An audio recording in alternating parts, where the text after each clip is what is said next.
Karine et Pablo. Salut Salut. Pierre. Ciao Pablo. C'est l'heure du débrief du dimanche avec pour ordre du jour aujourd'hui, on va revenir sur la petite grosse même polémique du vote au Parlement d'une résolution proposée par le Parti socialiste reconnaissant le génocide des Ouïghours. On parlera de la primaire populaire et du sondage du Monde et Odoxa qui montre la fracturation du côté de la gauche. On reviendra sur le meeting d'Éric Zemmour hier soir qui accueillait Gilbert Collard, un ancien du Rassemblement national, même s'il n'avait pas sa carte, mais il était quand même plus proche de Marine Le Pen. C'est un peu une prise de guerre, en tout cas pour Zemmour. On verra si c'est si significatif que ça. Et puis, on finira sur les coups de cœur, sur vos coups de cœur. On commence par les Ouïghours. Pablo, tu as écrit un papier, toi, dans Regard. Donc, peut-être tu peux nous rappeler ce qui s'est passé. Jeudi dernier, en l'occurrence, sur proposition des députés socialistes, la résolution dont je parlais visait à reconnaître le génocide ouïghour et elle a été votée à la quasi-unanimité des parlementaires, sauf les insoumis. Comment ça s'explique ? Alors, bon, déjà, il n'y avait pas que les insoumis, il y a aussi, il y avait deux communistes qui ont pris part au vote. Il y en a un qui a voté pour et un autre qui s'est abstenu, Jean-Paul Lecoq. Et il y a un député LREM, Bouan Tan, un député du 13e arrondissement de Paris, qui a voté, lui, contre la résolution, c'est le seul. La justification c'est Clémentine Autain qui, au nom de la France Insoumise, a justifié le vote, en fait, l'abstention. Elle a expliqué que, la base de son argumentation, c'est de dire que le terme de génocide il n'y avait pas un consensus scientifique, même très très loin de là. Hein. La majorité des gens qui s'intéressent à la question, des experts sur la question, n'utilisent pas le terme de génocide. Amnesty International n'utilise pas le terme de génocide lorsqu'il s'agit de parler de la situation des Ouïghours. Alors, elle a quand même rappelé que qu'il y avait perpétré sur place des crimes contre l'humanité, que les images étaient glaçantes, que la situation des Ouïghours était une situation de peuple colonisé, donc avec tout ce que ça sous-entend, et que c'était intenable, mais que le terme de génocide n'avait été utilisé que pour 3 génocides auparavant dans l'histoire. C'est le génocide arménien, le génocide juif par les nazis et le génocide Tutsi. Donc, en l'espèce, elle était obligée la position des insoumis, c'était l'abstention. Alors, il y a quand même...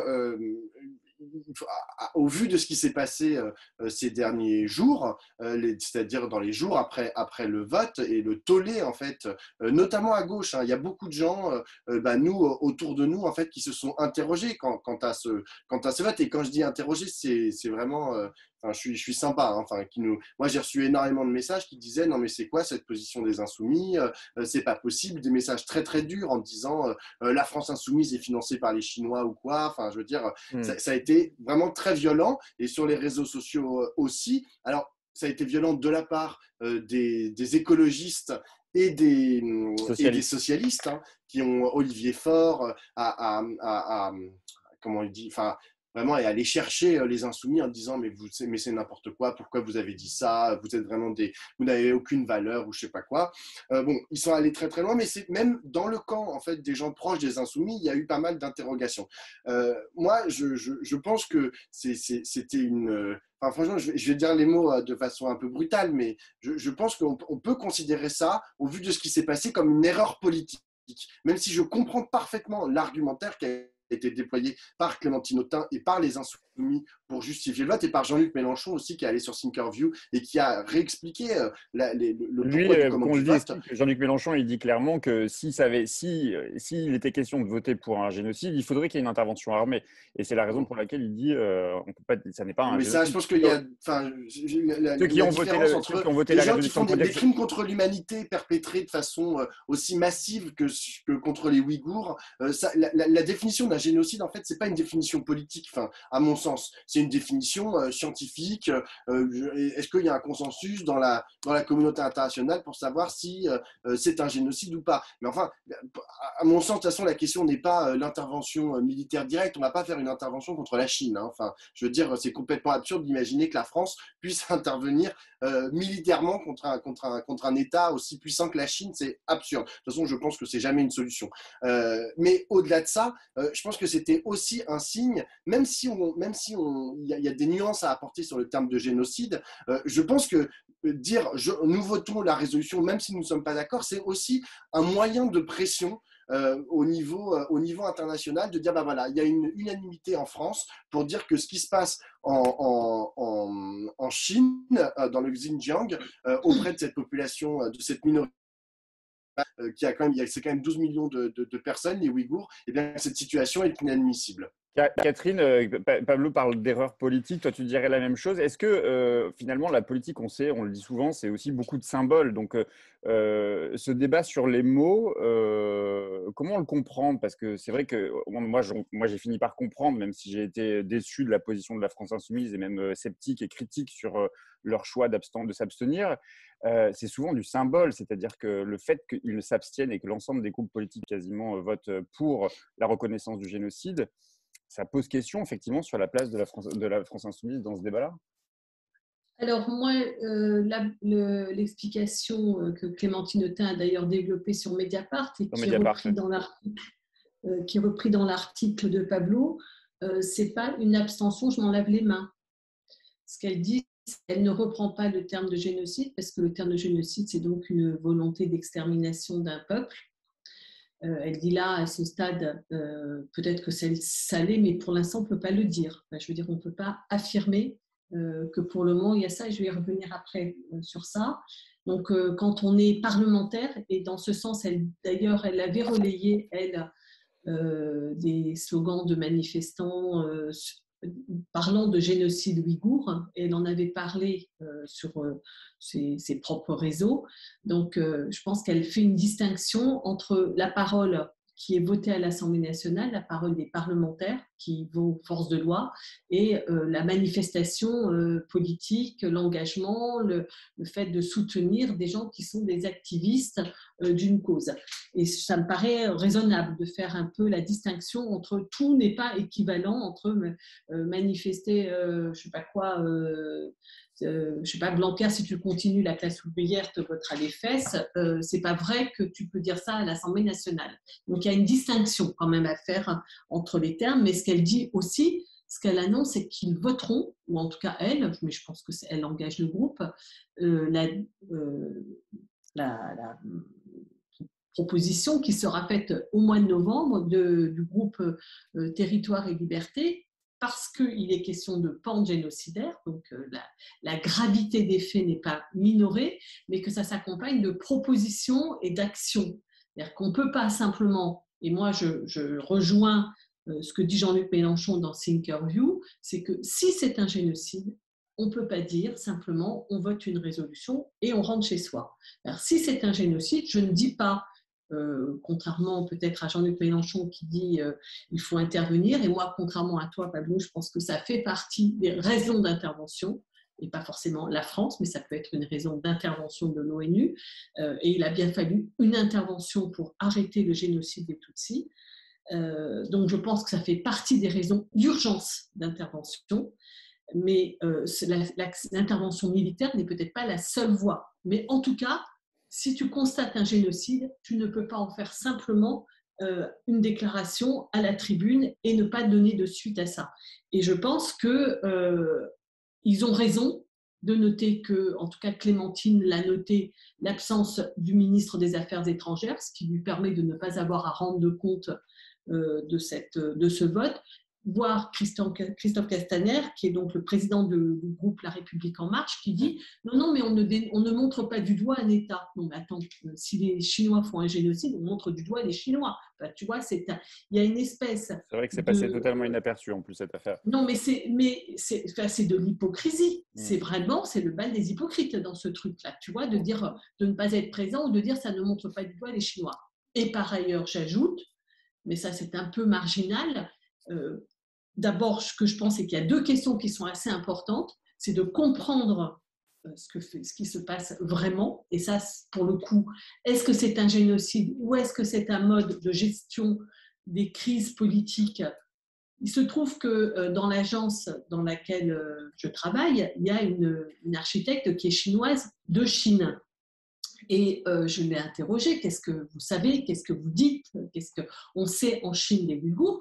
Donc elle me dit, on n'en parle pas beaucoup, mais quand je l'interroge sur le camp de travail de 1 200 000 Ouïghours, de ce que l'on en sait, ou 1,8 million, ça dépend des chiffres, elle me dit, mais tu sais, la révolution culturelle, ça a été comme ça. Quand je lui parle de la stérilisation des femmes ouïghours qui se pratique, apparemment, je ne sais pas à quelle échelle. Je vous recommande un film exceptionnel qui s'appelle So Long My Son et qui est l'histoire de la stérilisation des femmes en Chine quand elles ont eu un enfant pour les empêcher d'en avoir un deuxième. Ce que je veux dire par là, c'est que le mode de gestion des problèmes politiques, que ce soit par la révolution culturelle, que ce soit aujourd'hui par la prévarication généralisée ou la question du contrôle des naissances, enfin bref, tout un tas de choses, il y a une mode de gestion en Chine qui est totalement inacceptable, totalement scandaleux. Mais ce n'est pas la même chose que de dire ils ont décidé d'exterminer les Ouïghours. Ça, c'est le premier point qui n'est quand même pas un détail de l'histoire. C'est de quoi parlons-nous quand on parle de la Chine, de ce qui s'y passe.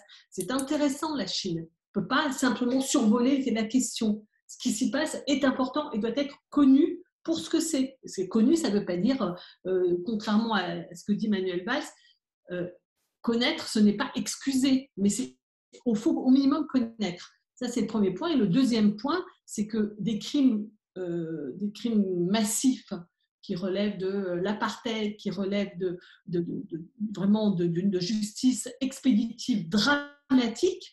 Ce que dit Pablo dans son papier hier, c'est qu'il y en a de manière massive à l'égard des Palestiniens, il y en a de manière incroyable en Égypte, et comment vous dire, il n'y a pas beaucoup de monde que ça émeut, quoi, à l'Assemblée nationale. Donc, on a le sentiment de se retrouver dans une mobilisation sur l'affaire ouïghour qui est tout à fait légitime, mais on n'a pas envie de se retrouver embringué dans un engrenage qui nous ferait participer de la nouvelle guerre froide que les Américains souhaitent mener avec l'appui des Européens. Donc encore une fois, je ne veux pas du tout minorer ce qui se passe chez les Ouïghours. Je pense qu'il faut des actions très fortes et pas simplement des résolutions du Parlement. Et par ailleurs, on a le droit légitime de dire on veut savoir ce qui se passe, il faut agir et on ne veut pas participer à une guerre froide contre la Chine. Tout ça me semble compliqué à tenir, mais je trouve que ce que j'ai lu de l'explication de Clémentine, son interview dans Mediapart, et ce qu'on a dit aussi pour partie Mélenchon, même si j'ai des bémols, je vous l'ai dit sur l'histoire de l'intervention militaire, moi, ça me paraît devoir ça se tient, quoi. C'est suspect de compromission pour autant. Une micro-chose, un micro-ajout. C'est vrai que c'est un tout petit peu fort de café, en fait, d'entendre la France Insoumise dire oui, c'est compliqué, il faut être nuancé, il faut être précis avec les termes, parce qu'il faut savoir, c'est ce que je dis dans le papier, c'est le même groupe qui, à la tribune, en parlant de la gestion sanitaire aujourd'hui du gouvernement actuel, parle de banalité du mal et cite Hannah Arendt, c'est-à-dire, genre, compare ça finalement au régime nazi. C'est le même groupe, c'est la présidente du groupe qui parlait, et moi je ne dis pas que je ne suis pas d'accord avec ça, mais je le note, qui parle de Mathilde Panot, qui parle de dictature sanitaire, c'est le même groupe qui parle d'État pré-fasciste, voire d'État fascisant, et qui dit qu'on n'est plus dans une démocratie, donc il faut… c'est vrai que c'est un peu compliqué de voir que là il y a des pudeurs de gazelle pour dire le génocide, alors que parfois, ils prennent ils sont un peu plus lâches vis-à-vis de la scientificité, entre guillemets, des termes qu'ils utilisent et qu'ils convoquent dans leur discours. Allez, chacun se fera son opinion. Catherine l'a rappelé, il y a le papier est pas mal, le papier de Pablo, il y a l'interview de Clémentine sur Mediapart. Beaucoup d'autres actualités à gauche cette semaine. Aujourd'hui, on en parlera peut-être une autre fois, mais aujourd'hui se réunissait aussi la France Insoumise, le Parlement de la France Insoumise se réunissait, faisait une audition notamment de Cécile Duflot, Oxfam, et annonçait ses nouveaux ralliements, dont Aymeric Caron, Alma Dufour, Isabelle Alonso et quelques autres. Il y a eu le meeting d'Anne Hidalgo aussi, mais on n'y reviendra pas hier, qui a été… elle peine à mobiliser, quoi. La salle était à moitié vide, voire plus. Pas une très grande salle, de surcroît. Et la salle était prévue pour 1500 personnes. Qu'elle avait pris. Comment ? Elle n'avait pas pris le Palais des Sports, c'est ça que je veux dire. Non. Bon, c'était pas prévu pour être un grand meeting. C'était un meeting de présentation militant des grandes lignes de son projet. Bon, peu importe. On reviendra sans doute sur la candidature d'Anne Hidalgo une autre fois, mais peut-être qu'aujourd'hui, c'est intéressant de s'arrêter sur la primaire populaire parce que c'est le dernier jour pour s'inscrire sur la primaire populaire qui a quand même aujourd'hui annoncé 404 000 signatures. Ils ont engrangé 404 000 signatures de personnes qui se sont inscrites pour voter la semaine prochaine, donc du 27 au 30, pour l'un des 7 candidats désignés par la primaire populaire, parce que malgré les demandes à répétition de Jean-Luc Mélenchon, de Yannick Jadot et d'Anne Hidalgo de retirer leur nom de tout leur support, ils maintiennent et ils considèrent totalement légal et légitime de maintenir les noms de Anne Hidalgo, Yannick Jadot et Jean-Luc Mélenchon. Sans parler évidemment de Christiane Taubira qui, elle, épouse pleinement l'initiative. C'est quoi maintenant, Catherine, cette histoire de primaire populaire? C'est la primaire de mobilisation des soutiens de Christiane Taubira? Apparemment, moi je pense que cette primaire populaire, ça a vraiment pollué beaucoup depuis la mi-décembre. On ne parle que de ça, quoi, hein. Je veux dire, j'exagère en disant qu'on parle que de ça, mais c'est invasif. Ils font de la pression, en fait. Ils font un exercice de pression populaire, populaire, je ne sais pas, mais c'est un exercice de pression, en tout cas. Oui, moi, j'ai pas adoré forcément la façon dont Jean-Luc Mélenchon a pris ses distances dans les termes. En tout cas, ce qu'il y a de sûr, c'est que la façon qu'il a eu de marquer sa distance, c'était salutaire. C'est-à-dire que ça lui a permis de ne pas se retrouver embringué dans cette espèce de salnigondi qui, en fait, est d'une certaine manière à son corps défendant, mais Yannick Jadot s'est retrouvé au cœur de cette affaire puisque Anne Hidalgo disait si Yannick Jadot y va, alors je reste, mais s'il n'y va pas, j'y vais pas. Du coup, Yannick Jadot s'est retrouvé pris dans cette affaire de primaire et on voit qu'il en paye les pots cassés, quoi, hein. Je veux dire qu'il est englué, il ne décolle pas, ce qu'il raconte n'intéresse personne. En fait, ce n'est pas la seule question, hein. Je ne dis pas que c'est… Mais en tout cas, je constate que cette primaire, il faut s'en détacher pour pouvoir faire exister et faire quelque chose d'autre que de parler de ça. Et moi, ce que je pense, c'est que le truc qui est étrange, c'est qu'en fait, ça va devenir l'outil de l'éclatement complet du pôle social-démocrate. C'est-à-dire, en fait, les électeurs social-démocrates vont se retrouver pris à choisir entre Hidalgo et Christiane Taubira.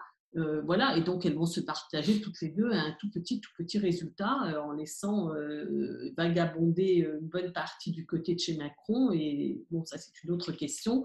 Mais bon, en tout cas, ça n'a en aucune façon servi à remobiliser même l'électorat social-démocrate. Voilà, Pablo, nous, on les a reçus plein de fois dans la midinale, les militants et les organisateurs de la primaire populaire.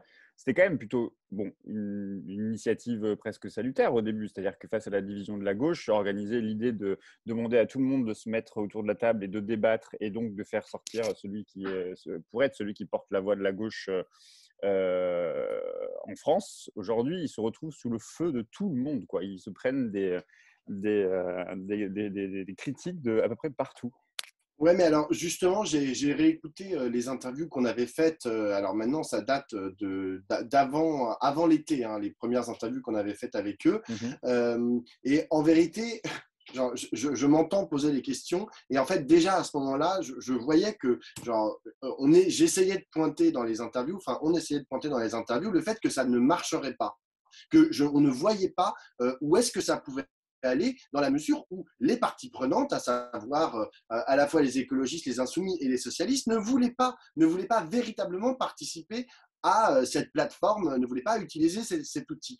Et donc, du coup, les questions qu'on leur posait à l'époque, c'était « Mais qu'est-ce que vous allez faire lorsque Jean-Luc Mélenchon et Yannick Jadot, à l'époque, c'était où le candidat écologiste, va vous envoyer bouler ?» Et en fait, ils répondaient « Mais non, mais ils vont être… vous allez voir la force de frappe. » Alors, ils nous parlaient de 2 millions d'inscrits, mais ils disaient « Mais vous allez voir la force de frappe de la primaire populaire va faire qu'ils vont être obligés de considérer ça comme un fait politique et de se ranger derrière le résultat de cette primaire. » Mais en vérité, dès le départ, ils n'avaient pas véritablement de plan pour ou bien leur casser le bras, c'est-à-dire vraiment les forcer à participer à leur plateforme, ou bien genre les intégrer de façon plus volontaire à leur plateforme. En fait, ils avaient l'impression que naturellement, il y aurait une réunion de toutes ces gauches qui, aujourd'hui, on est obligé de constater qu'elles sont relativement différentes, qu'elles portent des projets différents et surtout qu'elles portent des programmes et des ambitions totalement divergentes.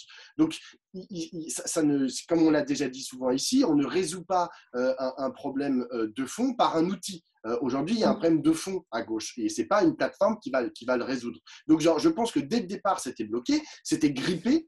Et le fait que Christiane Taubira se soit surajouté en fait au délire général de personne ne veut y participer, je pense que ça ne fait qu'ajouter en fait à la fois de l'éparpillement, mais pas de l'éparpillement au sens chacun va dans son couloir, mais plutôt de l'éparpillement au sens de ce que dit Catherine, c'est-à-dire que on ne parle plus que de cette primaire populaire et les différentes personnalités qui veulent faire campagne, les différents candidats qui veulent faire campagne n'arrivent pas à le faire parce que sans arrêt, on leur ramène, mais alors du coup, la primaire populaire. Et alors, ce qui est drôle, c'est une toute petite parenthèse, mais Fabien Roussel, qui n'est pas qualifié dans il n'est pas dans la primaire populaire parce qu'il n'a pas été qualifié dans les 5 premiers hommes. Exactement, dans les 5 premiers hommes.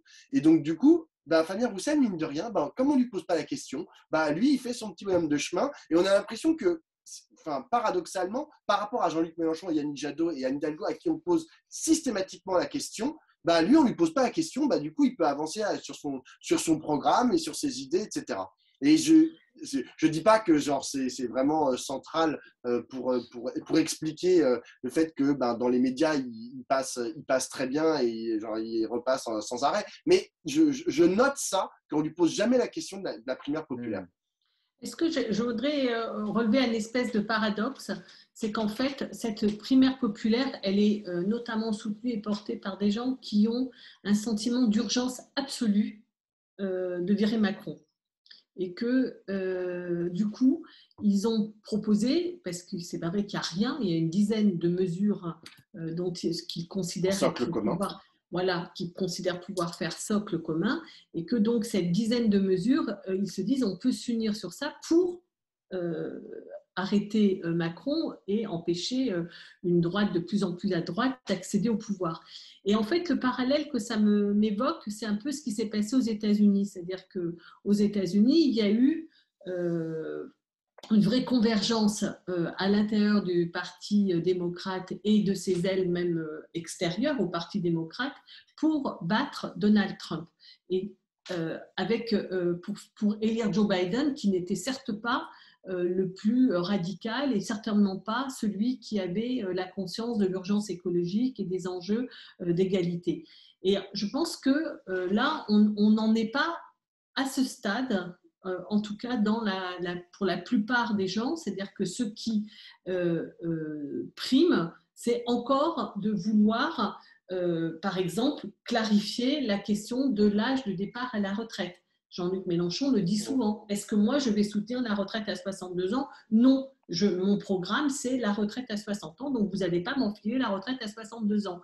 Et ce que je veux juste dire, c'est que ce que je pense, c'est qu'on est dans une situation où, en fait, on est presque en train de se disputer l'après, c'est-à-dire de se disputer la suite de l'histoire, et comme si soit on pensait que ce n'était pas atteignable de battre Macron, ou de battre une version très à droite, soit on pensait que ce n'était pas si urgent et si grave. Je ne peux pas complètement m'expliquer le truc, mais de fait, tu rappelles qu'ils avaient l'ambition de faire 2 millions d'inscrits, 400 000 c'est beaucoup plus que les écologistes et la droite dans leur consultation, mais c'est très loin des 2 millions. C'est-à-dire qu'il y a un écart entre ce qu'ils se représentent comme étant l'urgence et le sentiment du peuple de gauche. Or, le peuple de gauche, il n'est pas là. Le peuple de gauche, il considère que les socialistes, ils n'ont toujours pas dit où ils voulaient aller, fait amende honorable sur leur passé et donc sur leur futur. Et que donc ça ne va pas. Ils veulent que l'écologie soit première, ou ils veulent que la justice soit première, ou etc. Enfin, en tout cas, ils ne sont pas prêts à en rabattre pour s'unir derrière un candidat, peu importe lequel. Ouais, Mini mini-incise, moi je pense que le dernier problème que je voudrais aborder, à mon avis, qu'a la primaire populaire, c'est sur le mot populaire. C'est-à-dire que je ne suis pas certain que la primaire populaire soit véritablement populaire. Je me demande, en fait, ce serait intéressant, peut-être qu'on le saura à un moment, mais d'où viennent en fait les 400 000 personnes, les plus de 400 000 personnes qui se sont inscrites à ce vote, et je crains que ça se recoupe en fait avec on va dire les progressistes de centre-ville. Je fais vraiment genre, c'est totalement de la fiction, mais comme on n'a pas comme c'est pas un parti politique, c'est-à-dire qu'il n'y a pas de militants véritablement sur le terrain qui font du porte-à-porte, etc. Tout se fait par téléphone.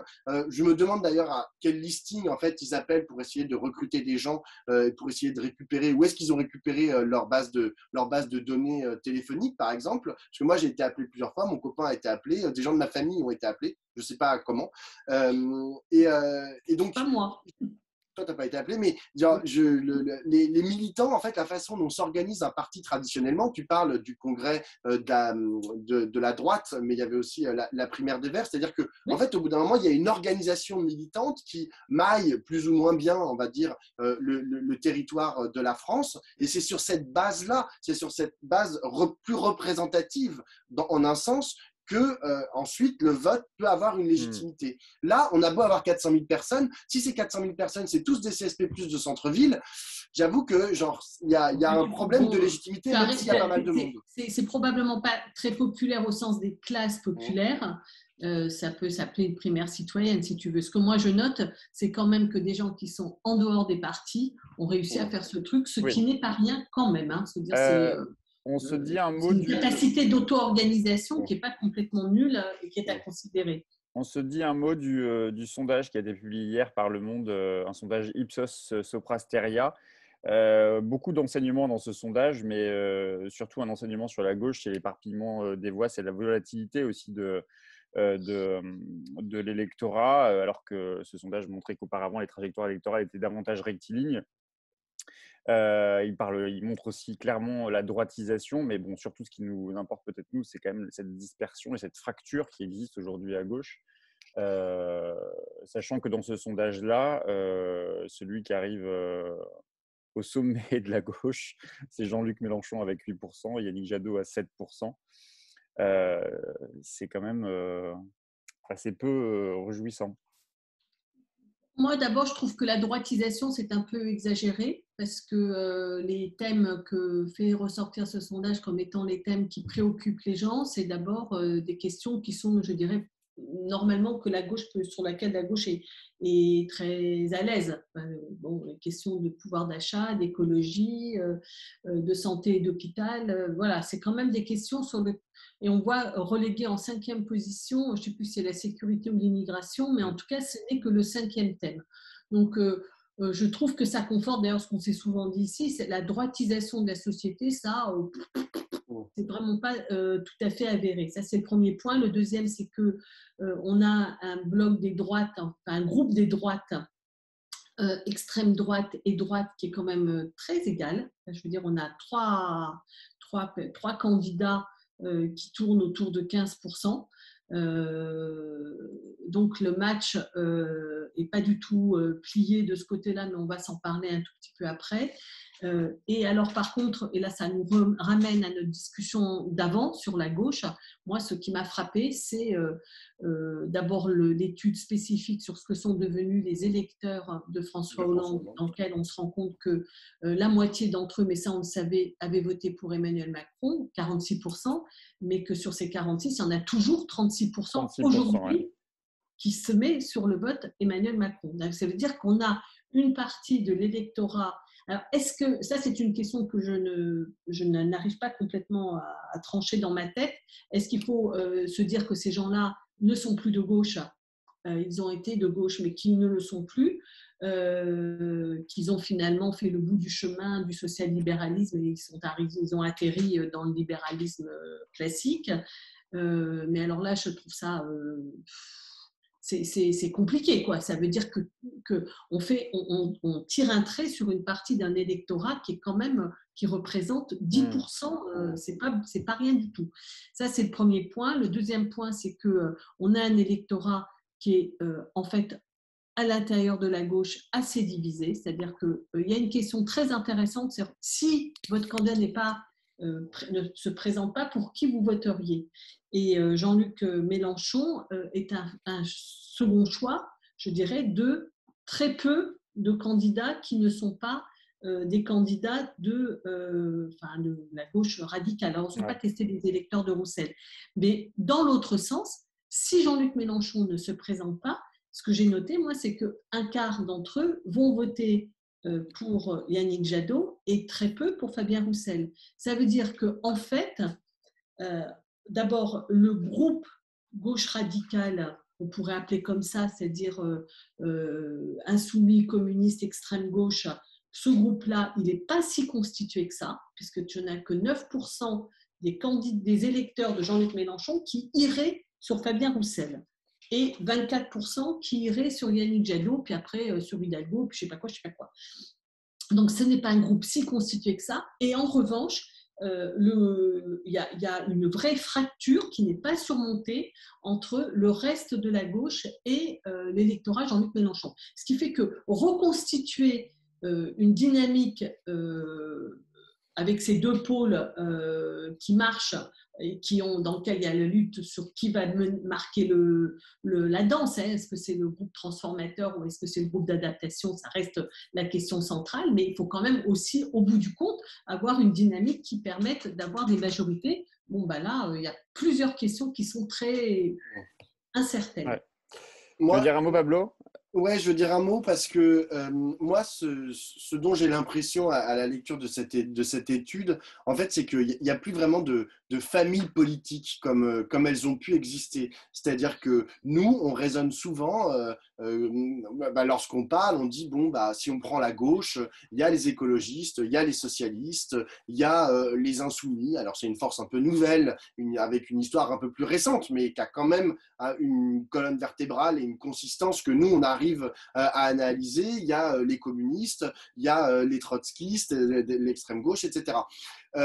En vérité, j'ai l'impression que tout est beaucoup plus volatile que ça. C'est-à-dire que même je m'en rends compte lorsque je parle aux uns et aux autres, à des amis, à ma famille, etc. Et même au-delà, aux gens qu'on rencontre dans toutes nos midinales, je me rends compte que le positionnement par rapport à cette famille politique est beaucoup moins vrai qu'avant. Par exemple, le truc qui revient le plus souvent en ce moment, c'est qu'est-ce que vous allez voter pour l'élection présidentielle? Et les gens ne me disent pas je suis socialiste donc je vote socialiste, ou je suis écologiste donc je vote écologiste. C'est je vais attendre de voir le dernier moment et voir lequel candidat de la gauche va être devant dans les sondages, et j'irai voter pour lui parce que j'ai envie de casser la gueule à Macron. Voilà. Donc ça, honnêtement, c'est ce qui revient le plus dans les discussions. Et c'est pour ça que nous on dit peut-être qu'il va y avoir une dynamique, par exemple une dynamique Jean-Luc Mélenchon, ou un peu plus, j'ai moins d'espoir dessus, mais une dynamique Yannick Jadot. Mais c'est-à-dire que cette dynamique ne serait pas générée parce qu'il aurait construit autour de lui une famille politique homogène et avec des gens qui se serrent les coudes, etc. Mais juste parce que c'est purement conjoncturel, c'est-à-dire, il y a à ce moment-là, ces gens-là iraient voter pour Jean-Luc Mélenchon. Mais en fait, il ne les fidélise pas. Et c'est ça, je pense que ça, c'est, à mon avis, un des enseignements qu'on peut tirer, à mon avis, de cette étude, mais globalement de l'époque, en fait, qu'on est en train de traverser, c'est que toutes les familles politiques sont explosées, et le paysage politique, les différents peuples, on va dire, de gauche qui composent ce paysage politique, se recomposent, en fait, au gré à la fois des élections, c'est-à-dire que si c'est une élection locale, ils vont voter complètement différemment que si c'était une élection nationale, en fonction de plein de paramètres qui ne sont pas des paramètres d'adhésion finalement à une ligne politique et à un projet politique clair. Et je pense que c'est un peu dangereux.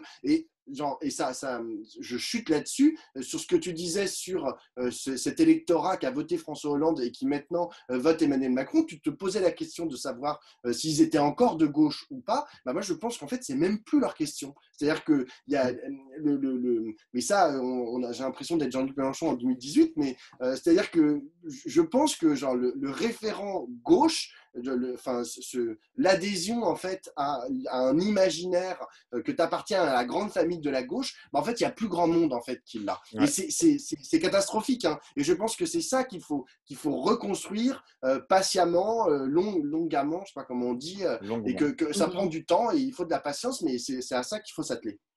Allez, un petit mot sur le meeting d'Éric Zemmour. Hier soir, Éric Zemmour réunissait près de 4000 personnes dans le sud, où il a fait scander dans la salle l'Union des droites, avec Gilbert Collard en guest star, puisque tout ça a été savamment orchestré, montré comme une prise de guerre. C'est pas le premier qui vient du Rassemblement national, même s'il n'était pas membre du Rassemblement national, il en était proche de Marine Le Pen. Moi, en regardant ces images, je me suis dit qu'en fait, ils ont beau tous nous expliquer qu'ils ne sont pas des assoiffés du pouvoir et qu'ils le font par conviction, qu'ils rejoignent tous Zemmour, que ce soit Guillaume Pelletier, que ce soit Gilbert Collard et les autres. En réalité, mon sentiment, c'est qu'ils préparent l'après. Marine Le Pen va perdre l'élection présidentielle et que donc, du coup, Éric Zemmour est celui qui veut être celui qui aura créé le lieu du dépassement des droites, voire du rassemblement des droites. Je ne sais pas ce que vous avez pensé de ça, mais moi, je trouve que cette mise en scène de Gilbert Collard, de Guillaume Pelletier, d'Éric Zemmour, dans cette salle qui criait à non plus finir Union des droites, ça m'a paru être ça, l'enjeu en fait de cette candidature d'Éric Zemmour, c'est de préparer l'après-Le Pen. Qu'est-ce que vous avez pensé ? Vas-y, Catherine. Moi, j'ai pensé que j'ai d'abord trouvé que c'était une question politique qu'il avait mis au cœur de son discours, ce qui prouve que la politique, ça peut éventuellement intéresser. C'est-à-dire qu'il a fait quelque chose, il a fait un discours qui était peut-être la moitié de son discours sur la question de l'union de la droite, dans lequel il est revenu sur l'histoire, le cordon sanitaire, François Mitterrand, etc., etc. Il a associé dans les applaudissements les militants RN présents dans la salle et les électeurs déçus des Républicains par les centristes, dont Valérie Pécresse. Il a associé dans cette histoire qui leur est commune le nom de Pasqua, Seguin, Villiers, Le Pen, tout ça dans un même ensemble. Et c'était, c'est un analyste politique qui a une grosse culture politique, Éric Zemmour, tout le monde le sait. Et là, il a fait de la pédagogie sur l'histoire de la droite, comment elle s'est structurée, divisée, etc., comment elle a évolué. Donc voilà, déjà c'est la première chose qui m'a frappée, c'est qu'il a parlé de politique pure, de stratégie politique dans un grand meeting. Donc voilà. Deuxièmement, il a montré d'une certaine manière, c'est notre discussion de tout à l'heure sur les gauches. D'abord, si la gauche, ça n'existe pas, en tout cas la droite, visiblement, ça semble exister un petit peu, quoi. Et puis, il a montré que la question en politique était toujours cette tension entre l'affirmation d'une idée et la capacité de rassembler. Et c'est cette tension-là qui s'exprime notamment entre Zemmour et Marine Le Pen, en particulier, mais d'une façon plus générale. En tout cas, Zemmour, il le met au cœur de son discours. Et donc, en politique, je pense que c'est ça le sujet. C'est qu'est-ce qu'on a à dire et comment on rassemble. Comment on rassemble les siens et comment on rassemble son camp. Ouais. Et là, il a une... Enfin, je veux dire, moi, je le trouve inquiétant parce qu'il est vraiment solide. Et dernier tout petit point, c'est que ceux qui n'étaient pas du strict politique, c'est-à-dire qui ne relevaient pas d'une discussion sur comment on rassemble, etc., c'était effrayant hier soir, effrayant. C'est-à-dire que là, il n'est plus simplement dans un discours sur l'identité de la France dont on peut contester les termes et que ça pourrit bien les têtes. Je ne suis pas du tout en train de dire que ça n'a pas d'importance, mais là, il a dit des choses épouvantables, par exemple sur le logement social, que c'était le logement de la racaille. Et que donc il allait supprimer la loi qui impose qu'il y ait 25% de logements sociaux parce qu'il ne veut pas des kebabs dans tous les village. Il a expliqué qu'il allait donner le droit finalement de l'autodéfense. L'autodéfense comme étant, si vous êtes agressé, que vous prenez votre carabine pour vous défendre, c'est tout à fait légitime. Il a parlé des fraudeurs aux aides sociales dans des termes immondes. Enfin, il est sorti du discours sur l'histoire de la France et il est rentré dans un discours d'une violence profondément poujadiste sur les petits commerçants, etc. Et profondément néo-facho, voire facho, c'était absolument à vomir hier. Vraiment, ça fait peur. Alors moi, c'est exactement ce que j'ai... Enfin, la personne que j'ai entendue hier soir, c'était peu ou prou Jean-Marie Le Pen dans les années 80. C'est-à-dire que, d'ailleurs, il l'a dit lui-même, au-delà de l'avoir cité, il a dit lui-même, je suis un candidat, sa candidature, elle est contre le système.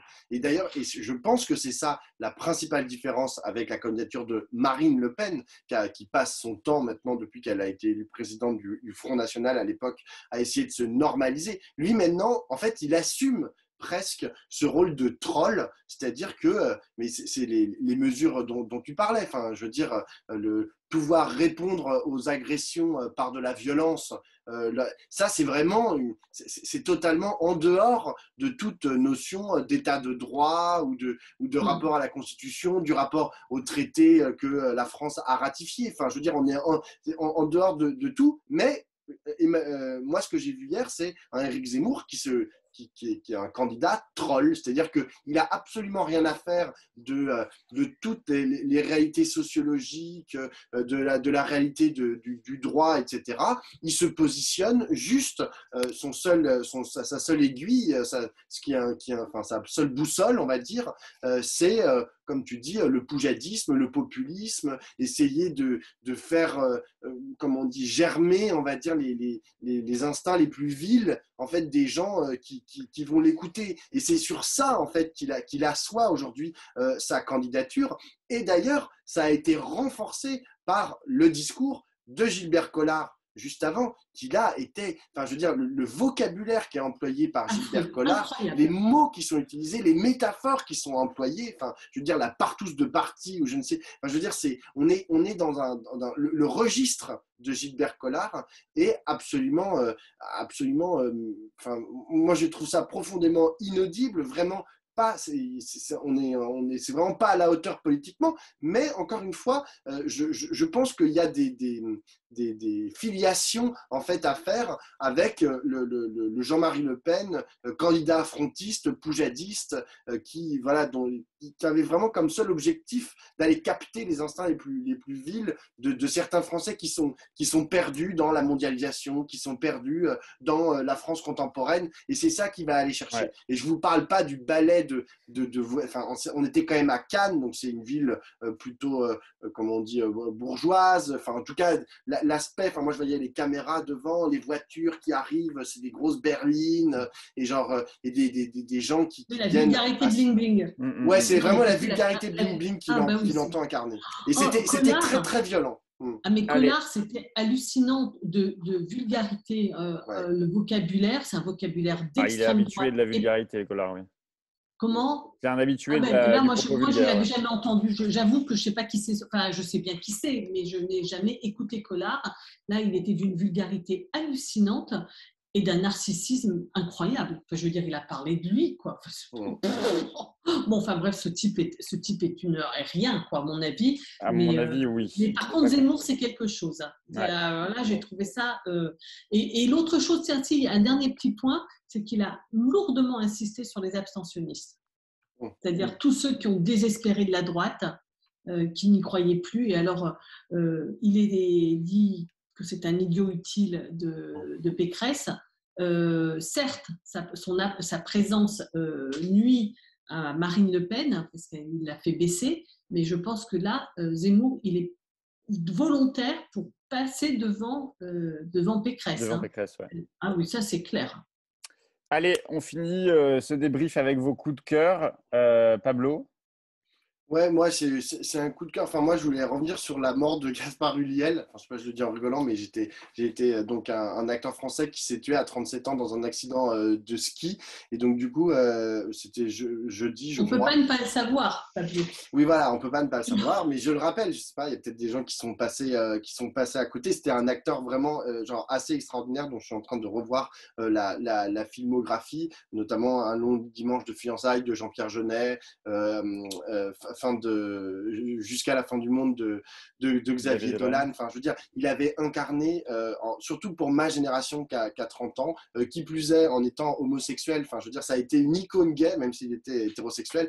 Il a été une icône gay qui a représenté beaucoup de choses. Il a représenté beaucoup d'homosexuels au cinéma et le revoir. En plus, on a grandi. Enfin, moi, j'ai grandi, moi qui ai 30 ans, 32 ans, j'ai grandi plus ou moins avec lui et sa fin brutale comme ça, voilà, ça m'a mis dans un drôle d'état par rapport moi-même à ma propre finitude, à tout ce qu'il avait pu porter de fantasmes, parce qu'il portait encore de fantasmes. Et donc, vraiment, j'invite à revoir tous les films de sa filmographie, d'Animal Lecter au film de Xavier Dolan. Et je crois que ce soir, France 2 diffuse un film, ou France 3, il y a les enquêtes, je ne sais plus quel film, Sibylle, je crois, c'est Sibylle qui est diffusé. Ah, Sibylle de Justine Triet, où il est voilà, absolument qui est sur formidable France dedans. 2 ce soir. Catherine, ton coup de cœur? Eh ben moi, le premier, c'était aussi un coup de cœur qui est lié à ce décès brutal. Moi, j'avais adoré Un peuple et son roi. Et donc, c'est un film extrêmement politique. Oui, comment une nation qui adorait son roi va finir par lui couper la tête. Quels ont été les processus qui l'ont embarqué. Donc, il y avait ce basculement d'un peuple que j'ai trouvé très intéressant. Et à l'intérieur de ce peuple, la question interne et notamment le rôle des sans-culottes que j'ai trouvé vraiment très bien brossé et vraiment très intéressant. Bon, voilà, à l'occasion, voir Un peuple et son roi, pour moi, c'est un des meilleurs films politiques de ces 10 dernières années. Ça, c'était celui-là. Et puis le deuxième, qui était, j'avais pas, voilà, je sors d'aller voir Ouistreham, qui est inspiré, qui n'est pas littéralement le livre Le Quai de Ouistreham zut, allez, donnez-moi son nom. Florence Aubenas. Florence Aubenas, voilà. Donc, c'est pas exactement ça, mais c'est vraiment tout à fait proche dans l'esprit. J'ai trouvé ça superbe, mais vraiment d'une finesse, d'une précision dans tout, dans la manière de s'exprimer, les préoccupations, les bijoux des femmes, le travail, les conditions de travail, mais vraiment d'une justesse absolue et d'une dignité magnifique. Vraiment, super film, je vous le recommande absolument sur les ouvrières d'aujourd'hui, quoi. Et c'est vraiment très bien. Et ben moi, mon petit coup de cœur, il va être sur le nouveau format qui est lancé sur Arte par une ancienne journaliste qui continue toujours d'ailleurs de nous suivre de près, Laura Rahim, qui publie plusieurs entretiens vidéo avec des thématiques différentes. Et le dernier est vraiment passionnant. Ça parle du travail gratuit, notamment. Elle parle avec Maud Siminé, qui est une spécialiste, qui est chercheuse au CNRS et qui est une spécialiste du travail domestique, notamment. Il y a plusieurs petites émissions comme ça dure une dizaine, presque 20 minutes. C'est vraiment bien fait, c'est sur Arte et c'est avec Laura Rahim. Ça s'appelle Les idées larges. Bon dimanche. Ciao, ciao. Salut, à la semaine prochaine. Ciao.